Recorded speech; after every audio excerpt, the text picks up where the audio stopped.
Assalamualaikum warahmatullahi wabarakatuh. Alhamdulillahi wa kafa.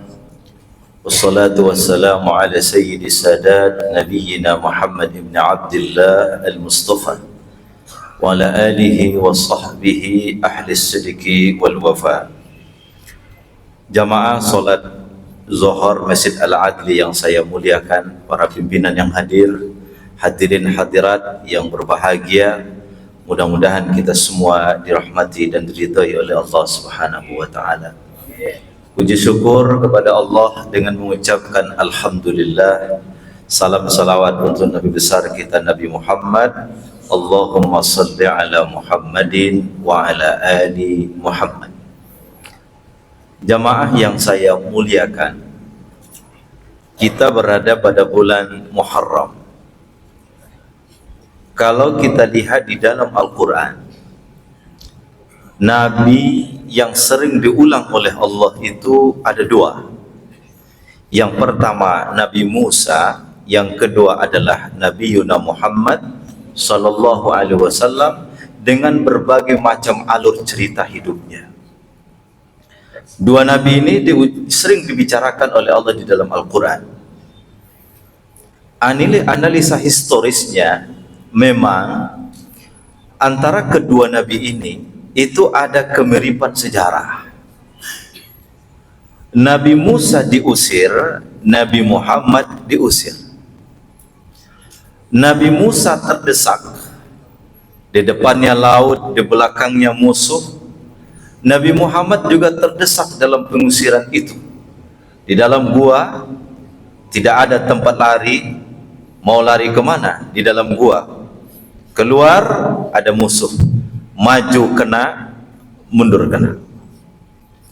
Yang ketiga, Nabi Musa meyakini akan bantuan Tuhannya. Nabi Muhammad yakin juga akan bantuan Tuhannya.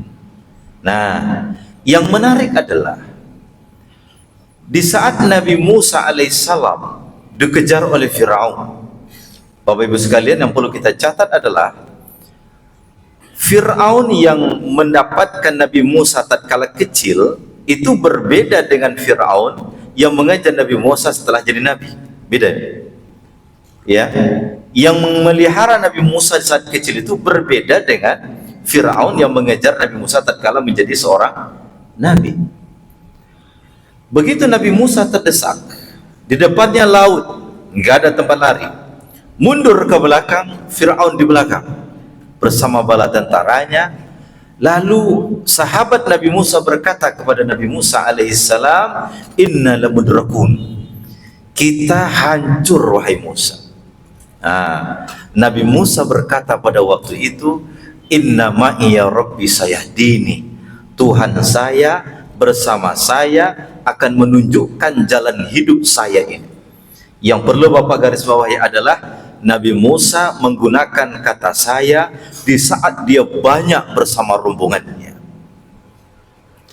Berbeda dengan Nabi Yuna Muhammad sallallahu alaihi wasallam. Di dalam gua itu hanya ada dua orang. Beliau dengan sahabat tercintanya yang bernama Abu Bakar radhiyallahu anhu al-Siddiq. Di saat itu Abu Bakar berkata kepada Sayyidina Muhammad, ya Rasulullah, in muttu fa ana amutu wahdi. Ya Rasul, kalau saya yang mati cuma Abu Bakar sendirinya. Kalau saya ini mati, kata Rasulullah, kata Abu Bakar kepada Rasulullah, yang mati cuma aku. Wa in mutta, tapi kalau engkau yang mati, saya mutu din wal hadarah. Yang mati itu bukan hanya pribadimu wahai Rasulullah, yang selesai itu adalah agama dan peradaban ini. Sama-sama terdesak tak? Nabi Musa terdesak, Nabi Muhammad juga terdesak. Nabi Musa mengatakan, inna ma'iya rabbi sayahdini, Tuhanku bersamaku akan menunjukkan jalan hidup ini. Sementara Nabi Muhammad juga mengatakan demikian kepada sahabatnya Abu Bakar, wahai Abu Bakar, jangan kau kira kita berdua ada Allah yang ketiga, Karena itu dia mengatakan la tahzan innallaha ma'ana.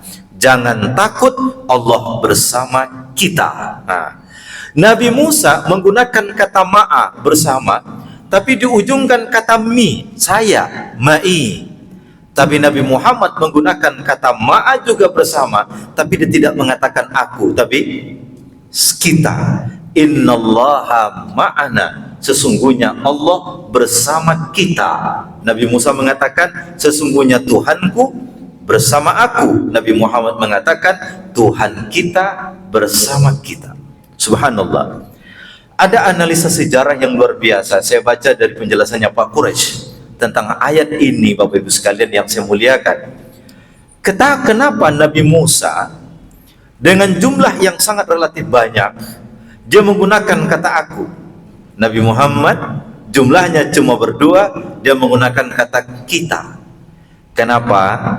Karena Nabi Musa tatkala dikejar oleh Fir'aun itu, yang terbayang bagi dia adalah tidak ada kehidupan di balik laut sana. Dia tidak membayangkan ada kehidupan di balik laut itu. Yang penting sekarang apa? Saya selamat, kamu selamat, semua kita ini selamat. Dia menggunakan kata aku, memberikan isyarat bahwa yang dia pikirkan pada waktu itu adalah keselamatan individu. Maka dia mengatakan sesungguhnya Tuhanku bersama aku. Tetapi Sayyidina Muhammad pindah dari kota Mekah menuju kota Madinah, itu bukan untuk menyelamatkan pribadi, tidak menyelamatkan pribadi Rasulullah, tidak menyelamatkan pribadi Abu Bakar, tidak menyelamatkan pribadi Umar, Ali dan sahabat yang lain, tetapi yang diselamatkan adalah peradaban secara keseluruhan. Maka Nabi Musa bin Muhammad tidak menggunakan kata aku, tapi dia menggunakan kata kita. The power of we, kekuatan kita. Disitulah ingin Allah memberikan isyarat bahwa kalau ingin membangun negeri, kalau ingin membangun sebuah peradaban, gunakanlah kekuatan kita, karena kekuatan aku tidak sanggup untuk mendukung peradaban itu. Oleh karena itu, di situ ada Rasulullah sebagai leader, di situ ada Abu Bakar sebagai orang tua yang dimintai pendapat yang lembut pikirannya. Di situ ada Umar yang tegasnya luar biasa. Di situ ada Utsman yang kaya tapi dermawan. Di situ ada anak muda yang intelek namanya Ali.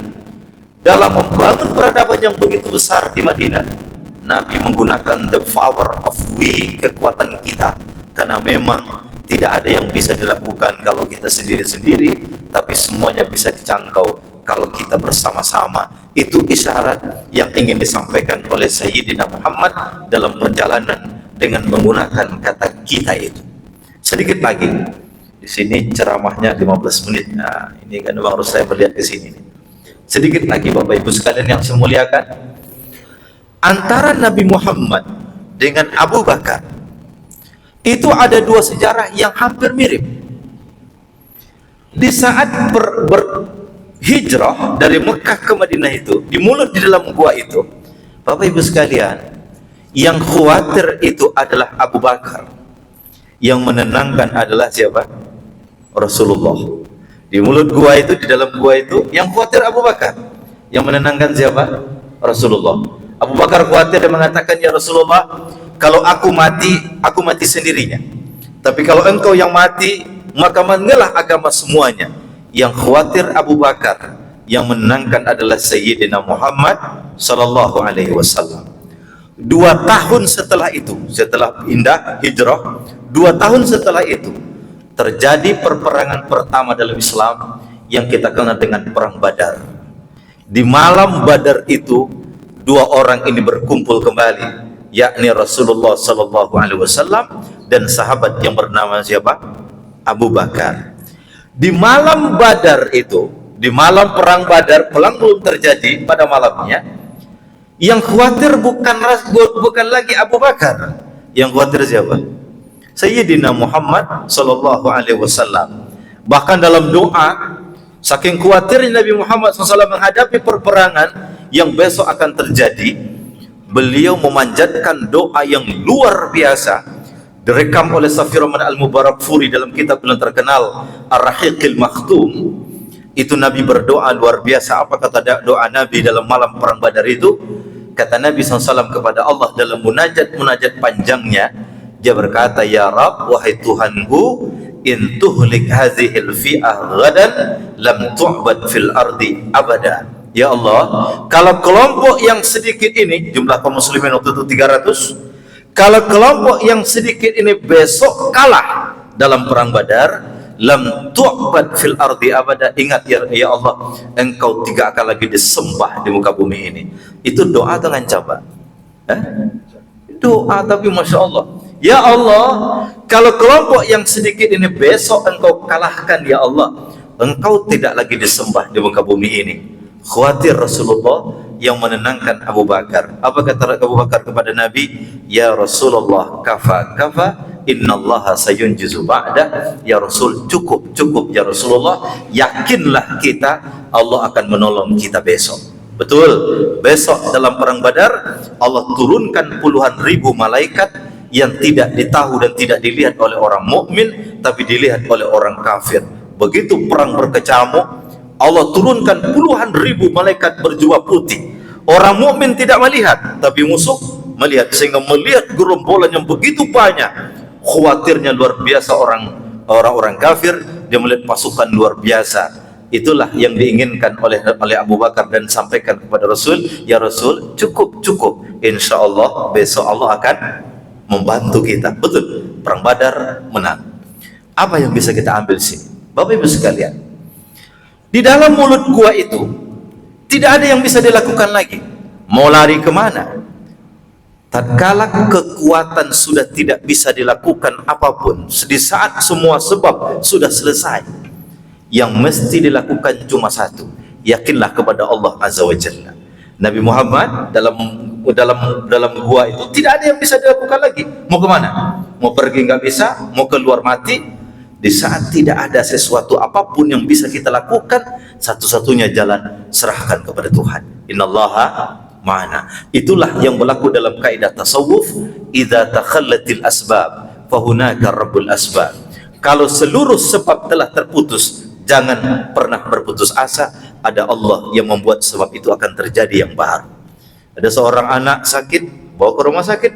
Punya duit, orang tua nggak sakit di Jakarta, nggak sembuh di Jakarta, bawa ke Singapura. Punya duit lagi, tidak sembuh di Singapura, bawa ke Amerika. Begitu sampai di Amerika, dokter bilang, Pak, semua usaha sudah selesai dan kami meyakini anak Bapak tidak bisa sembuh. Jangan khawatir Pak, di seluruh tatkala seluruh sebab sudah selesai, yakinilah di situ masih ada Tuhan penyebab sebuah sebab itu terjadi.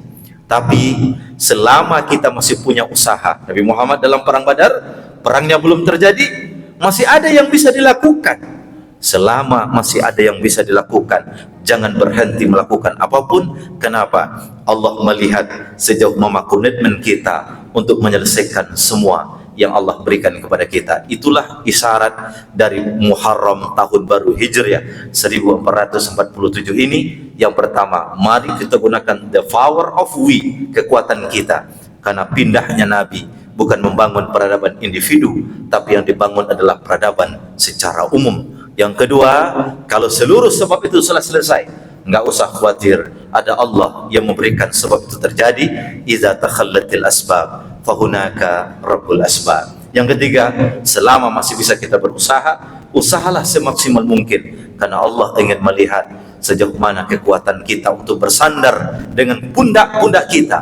Setelah itu, sandarkanlah kepada Tuhan pencipta alam semesta, karena kita tidak ada memiliki apa-apa, sekuat apapun tenaga kita. Kalau Allah sudah berkehendak, yang terjadi jugalah kehendak Tuhan. Assalamualaikum warahmatullahi wabarakatuh.